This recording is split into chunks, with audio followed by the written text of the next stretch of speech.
ئێمە پێشوازیمان کرد لە پارێزگای نوێی سلێمانی لە بەردەم لە ئەنجومەنی وەزیران سوێندی یاسایی خوارد.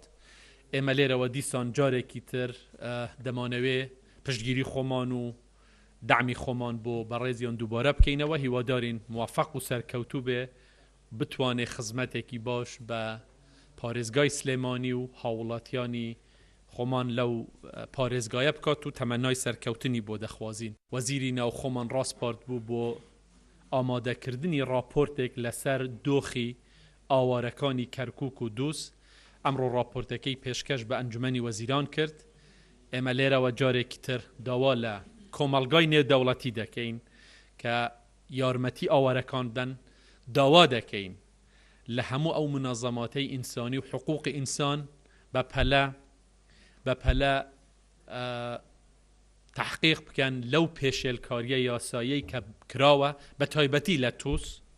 داوا لە UN بکەین زیاتر بێتە سەرخەت کە زۆر بەداخەوە ئومەمی متحیدە وەکو پێویست لەسەر خەت نییە لەسەر ئەم بابەتە و هەموو لایەکیان هەوڵی ئەوە دەدەن ئەو کارەساتە گەورەیە زۆر بە بچووک پیشان بدەن.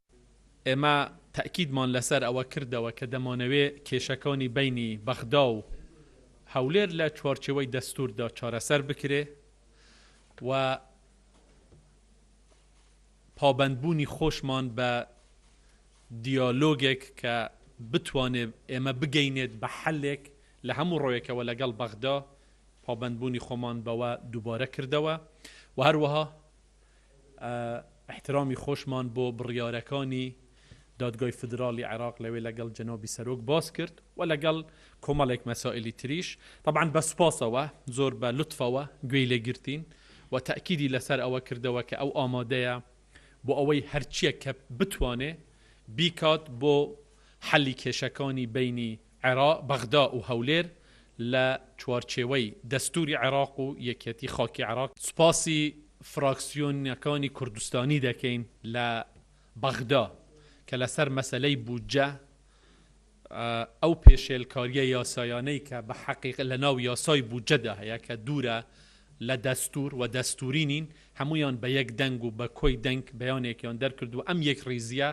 جێی دڵخۆشیە جێی سوپاسیشە من لێرەوە دەستخۆشیان لێ دەکەم و هیوادارم بۆ بەرگریکردن لە مافەکانی هەرێمی کوردستان هەر بەو شێوەیە بەردەوام لەگەڵ یەکتر کار بکەن و یەکگرتوو بن و یەک ڕیز بن بۆ بەرگریکردن لە مافەکانی دەستوری هەرێمی کوردستاندا کە زۆر بەداخەوە یاسای پرۆژەی یاسای بودجەی عێراق زۆر پێشێلکاری لەو ڕوویەوە کردوویەتی.